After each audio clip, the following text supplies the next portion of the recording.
Welcome to the Master Your Millions podcast, the show all about your financial potential and leaving a legacy for future generations. Here are your hosts, Jason and Scott Henderson.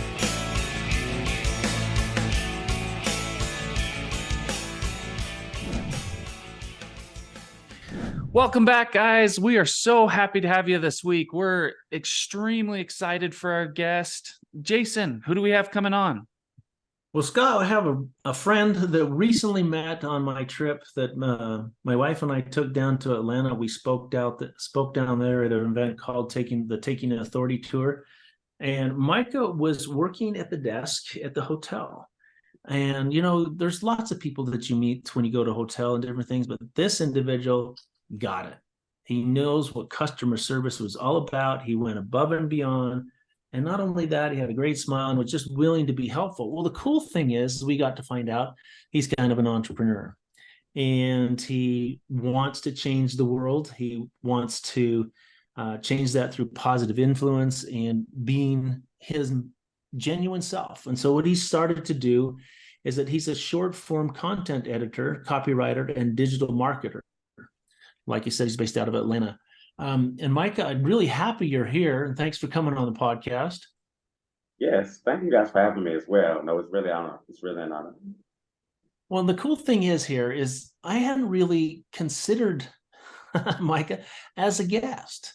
And yet a few weeks ago, just out of the blue, you know, we exchanged contact information when we were there. And I don't remember whether I mentioned my podcast to you or not, but the thrust of the podcast is you know, accumulating, enjoying, and passing on your wealth, your millions, that you become a master over your money.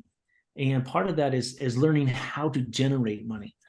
Well, guess what? We've had a lot of entrepreneurs and people are just out there go-getters. Well, I get this text from Micah and he had, the first thing was just a reel that I could quickly post to my Instagram account. And it was phenomenal. He had gone out and looked at a podcast episode that I did. Actually, I was the guest on someone else's, and he put it together and says, "Here." And I said, "Wow, that was great." He goes, "Well, this is what I'm doing." And I'm assuming you started a business doing that. Is that how you're doing it? Yes. Yeah. Yes. And so I said, "Well, that is way cool because there's a lot of our guests that are entrepreneurs that are attempting to amass millions, amass their wealth, and they need to learn from some of your go-gettedness. Is that the right word? Go-getter thing. Word. So tell me a little bit about you, Mike. I know you're the oldest of 5 boys. Is that right? Yes, correct. And so tell us, how is it that some guy that we were talking before the show a little bit, sounds like that his mom was pregnant and they went on vacation to Hawaii from Florida. And Micah couldn't wait to get here. And so his mom ended up having him on the island of Hawaii. Well, actually in Honolulu. That's not the big island, but Oahu. And so he had to be born in Hawaii, yet he spent most of his life in Florida and Georgia. How did you get from there to where we are here? Yes. So quick synopsis. Yes. Couldn't wait. Very impatient, as you can see from the beginning. So yes, I was born in Hawaii, but my family was actually based out of Atlanta at the time. So they just happened to be down there for a while my mother, I forget the reason they were there, because it's a very varied story, right? You get all the different versions from everyone. But then they ended up coming to Atlanta, and I lived there until I was about 7. But my stepfather at the time ended up having a job offer. So I ended up moving to Houston, Texas, for about 3 years. And then as I turned 10, we then moved to Florida with my stepfather's family, which is very much my family. And I ended up really just learning all of my basic life lessons, the different things about like the basic things you learn about how the world works and things at that age during those formative years of like the teenage years and everything, until I was literally 21 and then moved to Atlanta. I'm 22 now, and I recently turned 22 about 2 months ago. So until then, I actually kind of grew up there and learned a lot about how the world works from that perspective, while I kind of visited other states. But now I'm in Atlanta and I'm actually with my father. We actually just got a new apartment here from him doing his business and me as well. So that's kind of my path, if I was to simplify it, and that's how I've gotten to here now. Yes. And why, how have you landed on this short form content editor? What, you just something you're fooling around with, you love to do, you have a knack for? What got you into that? So actually, so I started off with copywriting and digital marketing in that way. So like writing sales pages, doing like newsletters and things like that as well. So that was kind of like the frame. But then I started to learn from, okay, well, I'm helping these people get attention to bring people to the newsletter, right? So I like help people run ads and stuff. And I was thinking, well, there's a way, there's tons of people that are doing this organically. Okay, all we need to do is learn how to make those things more interesting and attention grabbing for those people, for them to be able to do that organically. Okay, well, cool. So I ended up doing a program where I was able to, it was doing it for this influencer of like, well, it's like affiliate marketing, really. So I was doing it for him. And that's kind of how I was able to kind of get the grasp of the fundamentals of how to do that. But the teaching style was very much use your own creativity, use divergent thinking, because you learn the difference between convergent and divergent thinking, which will be the convergent being 2 + 2 = 4, there's only one answer. But the divergent thinking being there's multiple answers. So what are the uses for a brick? And you could think, okay, well, I can use to build something, I use to hold a paper down. Or if it was a gold brick, it could be an exchange of currency. If it's a silver brick, I could use it to wash myself. And having the multiple answers to the same question, where you're able to just vary the priority based on the goal, where that's kind of the way that they taught us to think whenever you're creating the content. So I do that the same way whenever I do make videos, where there may be this style for this influencer or this style, so they kind of are distinct but are still attention grabbing so they can get that natural attention that they can then monetize through their funnel. Yes. So that's kind of how I got into it. Cool. And so what would you say are some industries that would be best served by your services? So anyone who views themselves to be or has specific knowledge. So there's many people that have very specific knowledge on specific concepts and could communicate that to a person. Like I've even had people who have a specific career who want to be able to make content about how to get within that specific career within a premier position when you're getting paid what you must be paid and have the different things and you have a place to negotiate from. I've had people actually like, hey, look, I want to make content about this because it's something I'm passionate about. And this is something I want to put out. And then I have to make a funnel around that because I also do the back end of it with the sales page. So it's very much anyone. I usually majorly deal with people that are coaching or someone who have that. So like whether you already have your place in a business or industry where you have that, where you like to communicate that to your audience or expand your audience so you can communicate that on a grander level and then monetize it. Or if you really just want to have people who want to do it for charity, where they're like, hey, look, I have this charity, but I really want to get more people because right now all I have are these people in this small town. I want to be able to have more people that are able to be a part of this. And I help them build an online community through Facebook, for example. So it can be varied, but I say it's more, if I was to niche it to in a way, it'll be more of the coaching space and people that are looking to teach in that way and expand their community there. Okay, so coaching industry and speaking industry sounds good. What about let's say someone else their house is looking for investors? You know, let's say you have a group of people that are putting together a big project to build, say, 150 plex or something like that, right? And they're looking for investors. Are those types of people that you can attract using this type of marketing? Yes, because all it ends up being in that situation is where are those people at? So where is their attention, right? Which is like the basis of it. What do you mean where are they at? They're at their kitchen table.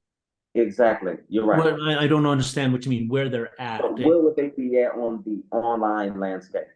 Where are they spending their time, Jason? Where are they spending their time online? Yeah. Okay, so there's, and I know the answer to this, but I'm not sure that everybody knows the answer to this. Give me a little bit of a breakdown of who's where when, right? Because like I see my, I have a 14-year-old, and she's one of the brightest young ladies you'll ever meet, right? I don't think she does much with Facebook, right? She's always on Instagram. So do you have kind of a general breakdown? So if someone has their ideal client or their ideal customer, you would be able to coach them through and saying, okay, you need to put this on this platform. What do you have any kind of general rules of what you would say, who's where when?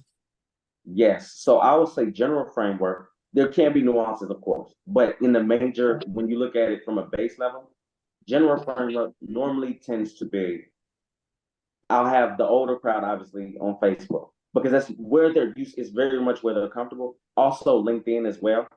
I'll see a lot of that where you'll have like more of the professional world, those people who their main focus is that those people. I'll have a lot of people on LinkedIn. If I have younger people, actually one thing I've been using a bit is like Snapchat as well.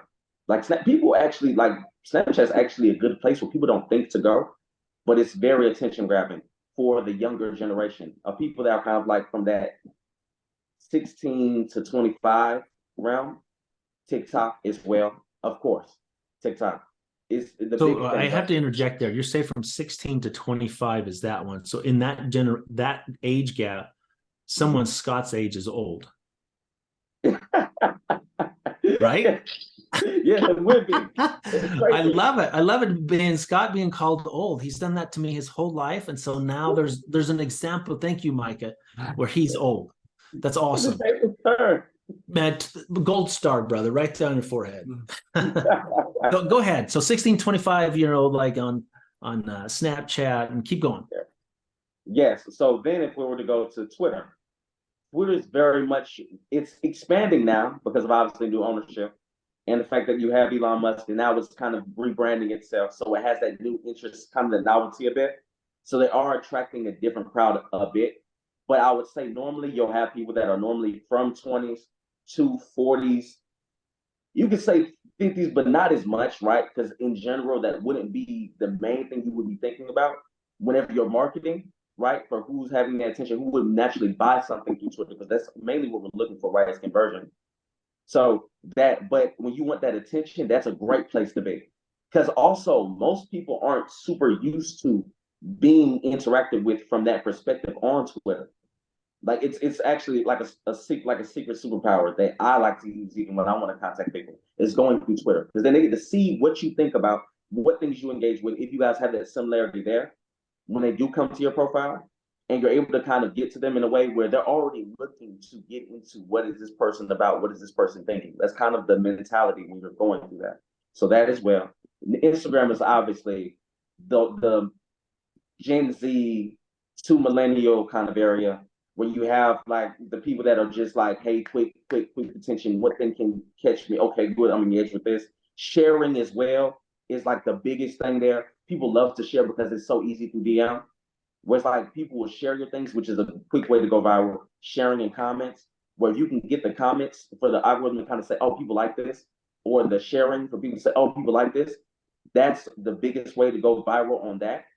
Whereas in TikTok, yes, you get that, but you can have just a good, like, there's a thing on TikTok where you can really just have a good day and it just gets pushed out, people just pull it. But with Instagram, it's much more intentional, right? And that's how you kind of key into that demographic where when you're able to be intentional with it, then you kind of get that momentum. It's kind of like a flywheel. It's like the flywheel dynamic.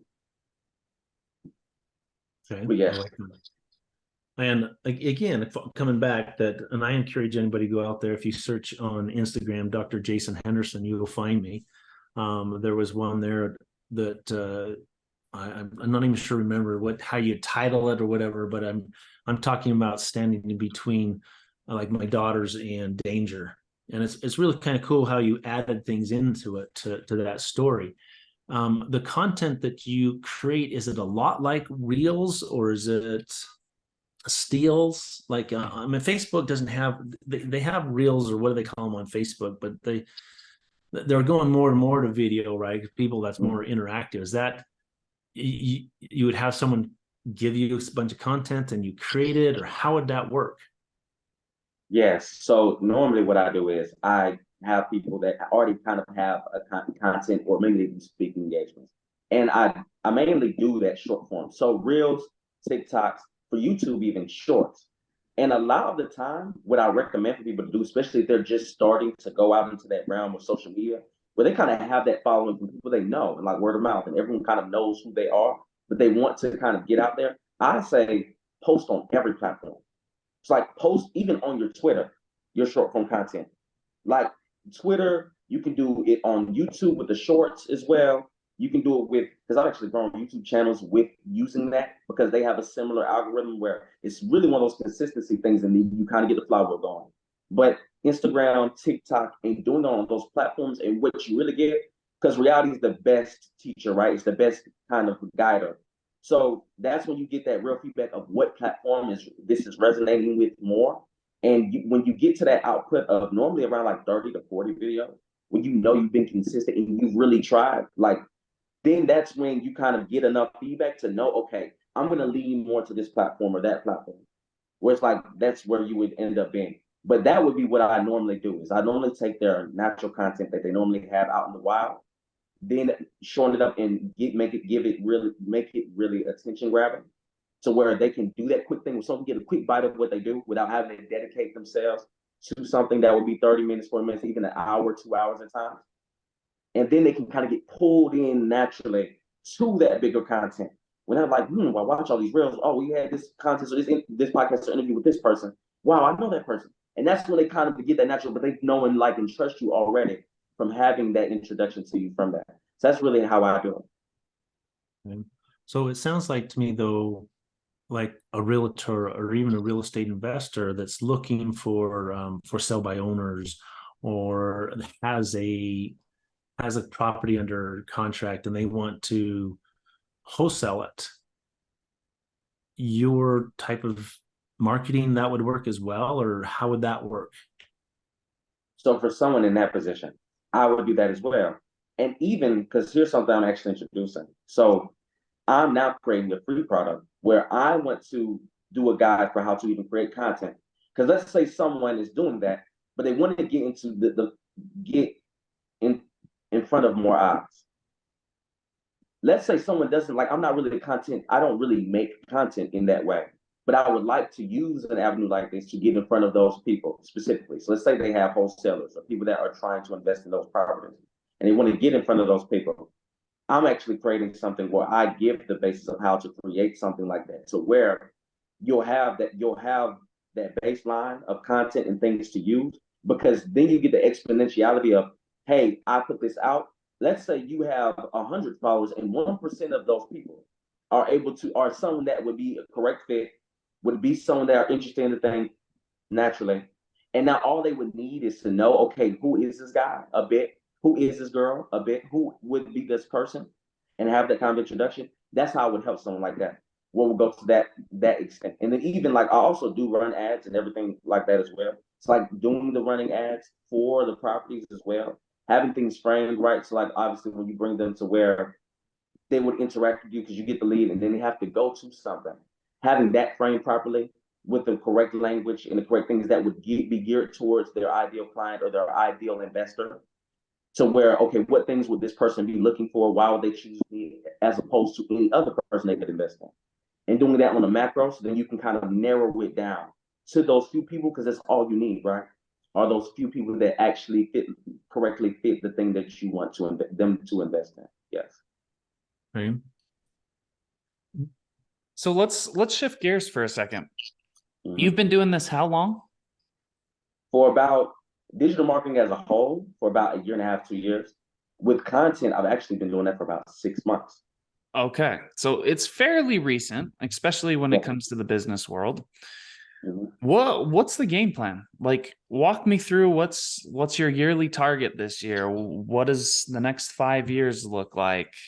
Tell me what some of your goals are and how you plan to achieve those. Yes. So my goal for this year now is to start investing in employment in people that I'm able to work with, so that now I can expand my ability to have more clientele, more businesses that I'm able to help do this, so that I'm able to now expand my reach to where I'm able to have these different people that I've been able to create these results for. So now from building that team. So that's kind of my target there. I do have it as far as it would be relatively a small target of how much I'm looking to make, but I do that in a way where the goal is here.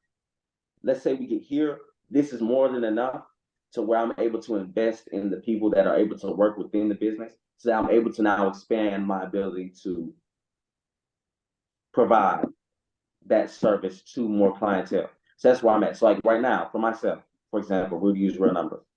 For myself, I can do, while I'm dedicating the proper focus to this person's content and what they do, about 3 to 4 clients myself. I can have about 3 to 4 people at a time be able to get more attention and monetize it through what I do with short form content editing and copywriting and all of that.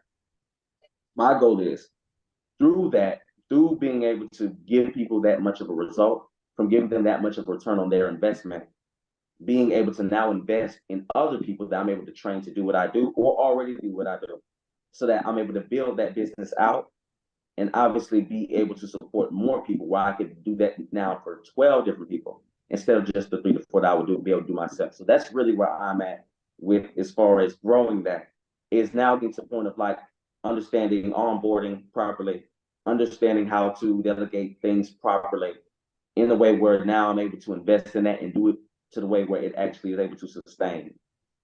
Yes. So have you broken it down on what your first hire is going to be? Yes, actually. So right now I have a friend that I've grown up with, and a lot of times I try not to allow that to be like the main contributor, right? But he already has a background. He already edits his own things. So right now he just hasn't put them out. So I'm like, okay, he's a barber. So he actually would do content about cutting hair. So like he'll break down, well, how you do this. Okay, well, here's how you get more people in the chair. So how to get more clientele. Okay, well, here's how you're able to actually get to the point where you can start your own barbershop. Well, here's how you're able to set it up, these things. And he actually makes content around that. And he's actually good at this kind of content where he's able to edit things and make them interesting.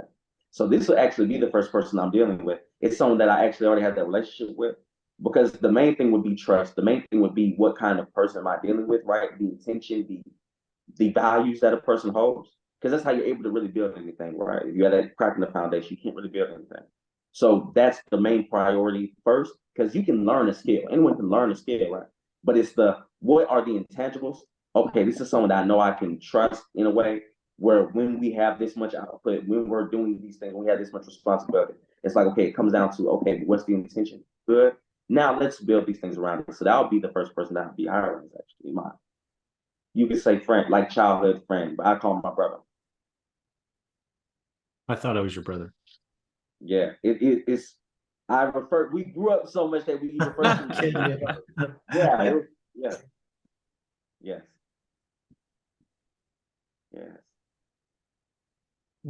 In the event some of our listeners wanted to get a hold of you, we would maybe have a website or an email we can put in the show notes.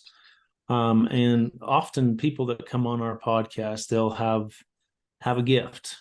And are you open to having some kind of gift that, since they heard it on Master Your Millions, that is a special thing that, when they contact you, they say, I heard you on Master Your Millions. And so then you'll say, oh yeah, okay, I'll do X for you since you heard it on the show. I mean, what kind of thing would you offer our listeners? What would you say? Yeah, so for anyone on this podcast that has found me through here, all you do is DM me at FreeGame50. So FreeGamefty. DM me there, millions, and you can even give me a brief synopsis of what you do. I'm doing your first 3 videos free.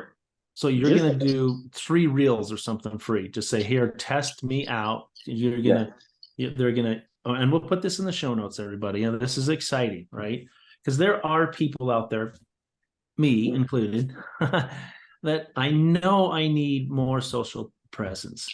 I know I need more content. Creating that content and posting that content seems to always get pushed down the ladder in far as what's priority, right? And so people, and I'll, you just said a barber. There's lots of different people that are attempting to amass your millions, right?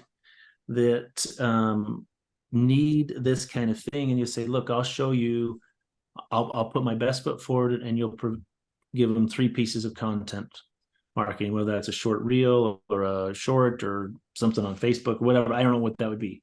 That's really exciting, Mike. And I thank you for doing that. And everybody that takes advantage of that, I think that's really cool. And those that do take advantage of it, you need to come back and give us a review and a like on our podcast and subscribe. So to build this as well. Well, past that, you need to tag all three of us. Yeah. When the short content's done, tag us so we can see it. Yes, I will. Okay. That would help everybody involved. And that's really cool. So Micah, I know you're kind of in the beginning stages of things and starting to really branch out, and you're at the beginning of amassing your millions, which we love, right? And we applaud you, and I'm proud of what you're doing. Have you considered at all that, down the road you're going to start investing and maybe investing in real estate? Yes. So actually, yes. And I think, and more from the perspective of, because I'm very much I'm nowhere near as experienced as you guys, right? So I wouldn't say I know it that from that metric of like the specifics of those things of what's invested properly. I will say that I am familiar with the concept of like taxes. So in building my business, right, obviously that would be something that I would want to leverage, which is the ability to navigate the tax realm through utilizing real estate. That's something I'm able to write off appreciation on and utilizing that. So that's where I would say real estate really fits within that frame. It's using it for that. And then obviously I'm able to then create a network through real estate. Where I'm able to have that where there's the residual income, where I have things that cash flow properly. So that would be where I would see real estate in my own journey. Yeah. Okay. What would you say? I mean, I don't even know how old you are, Micah, but what would you say? I mean, in the event someone was out there and listening, what would you say when they should get involved in investing in real estate or even investing in general? I would say, as far as investing in general, I think it gives a great baseline for where you are able to go. As far as like, because normally when someone has a job, right, there's a level of that security, right? Where that's a lot of the time the main reason someone will work for this amount of pay or work with this kind of companies, because there's levels of security that are created by the company. But as entrepreneurs, we know we're very self-reliant and we want to be able to do things ourselves. And in doing that, we're able to have that self-security that's self-sustained through using a vessel like real estate. So I think that that's where you really look at it from the perspective of being an entrepreneur is, how do I build it for myself and for my family and the people that I care about? Well, I know I have this that is here, that's on soil, that is foundational to my wealth, to, like you say, mastering your millions. When you have that very practical asset that brings money into the income column that you know is able to help you as far as the chess game of life, rather than the quick thing where we're like, okay, how can we do this thing right now? Playing that game of how can I set myself and the people that I care about in my family into a better position over time, over the next 20 years, 30 years, 50 years. I love that. Another foundational thing that we've talked a little bit about, and I wanted to ask you, I introduced a little bit, is the infinite banking concept and how that's like foundational to basically start there and then using that as a platform to then invest in other things. Before me, had you heard about the infinite banking concept at all? I hadn't. Not until we spoke in Atlanta. I had no idea. Okay. And so how much research have you done since then? Much? Yeah, a bit. I'm super novice if I was to go and describe it. But so I would on say a scale from 0 to 5, where would you say you stand? a 1 or 2. A 1. That's fine. That's fine. That means we know where you're at and where we can take you. I don't know whether I recommended to you the book, The Becoming Your Own Banker, or not. Here, I don't believe so. Okay, so as a thank you for being a guest on our podcast, I'd like to send you a copy of that book. It changed my world. It really did. I was at a point in life where I kind of felt like, I had done a lot of schooling. I had a PhD. I got this high paying job, and I was still living paycheck to paycheck. Just made no sense, right? The only thing was my expenses were higher, right? And your expenses always rise to meet your income. You get a raise, your expenses go up. Your raise, expenses always go up. And that's what it is. You've got to get out of that loop, if you will. And I had kind of started to feel that the American dream was dead. In other words, that I would not be able to do for my kids as well as my dad had done for me. And I was struggling with that. But I read that book and it's like, whoa, my whole world changed, and I knew that it would change for my children simply by understanding a few concepts and be able to apply them. So where financial freedom, time freedom really became a possibility, right? And so I want to give you that book. So after we're all done here, why don't you text me your address and I'll get one in the mail. We're coming to the end of our time though, and it's been awesome, Mike. It's so refreshing to talk to someone that is just going after it, man, just going after it. And we truly hope that you're wildly successful. Scott asked you earlier about, some of your goals, 1 year, 5 goals. We want to give you an opportunity to throw out some, big goal that you want to accomplish, say in 3 or 5 years, or even 2 years. And then also invite you to come back on the podcast when you accomplish that. So it could be in 6 months, right? Right. Come back on the podcast and have a short celebration with us. At the time I put that out there, I'll give you an example. We had another guest that says, they're a speaker, and they says, I want to address an audience of 100,000 people. And that's big, right? And we just said, that's awesome. Let us know. We'll be on the front row. So give us an idea what we just, a big audacious goal out there that you want to do with this and where you want to be. And let's start making it happen. Yes.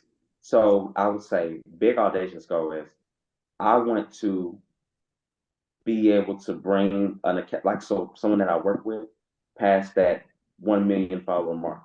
So that's one thing I really want to do. So you want your first client that has 1 million followers. Yes. As a result, that could happen fast. Woo! That could happen real fast. So that's cool. I like that goal. That's nice and measurable. You ought to take a look at some of the stuff Scott's doing. He's been doing a thing on his journey to get 1 million followers. So that'd be kind of cool. Scott, do you have any last words or things you want to talk about? No, I think that was great. Like Jason said, it's fun to have someone come on who is at the beginning stages and so hungry. So keep after it. It's a roller coaster. There's some months you're high as a kite, and there's other months you feel less than the worst person in the world. And that's the entrepreneurial emotional roller coaster for you. But when you do reach that goal of having that client for 1 million, we want you to come back. We want to celebrate with you. So make sure you do so. All right. Yes, of course. And thank you guys. No, this was fun. I genuinely enjoyed it. And the fact that there is that for the contrast and perspective, because you guys have been doing this for quite a bit, much longer than me. And that I am at the beginning. So now I get to see from you guys' perspective how you guys see these things. So I can now have the outside self-awareness and looking at it so I can be more intentional in achieving that goal. Thank you. Yeah, of course. Jason, anything from you? Nope, it was awesome. Thanks again, Micah. Perfect. Guys, thanks for tuning in. Make sure if you liked the episode to like and subscribe. Again, if you want to connect with our guest, we will put all his contact information in the show notes down below. And if you'd like to connect with Jason or I, hit us up on Facebook, Instagram, Twitter, or shoot us an email. All the links, again, are down below. Last, remember, mastering your millions all starts with your mind and your team. Make sure they are the best. Catch you next time. Thanks for listening to Master Your Millions with Jason and Scott Henderson. Check the show notes for any links or contact information about today's guest. Make sure to follow the show so you don't miss any future episodes.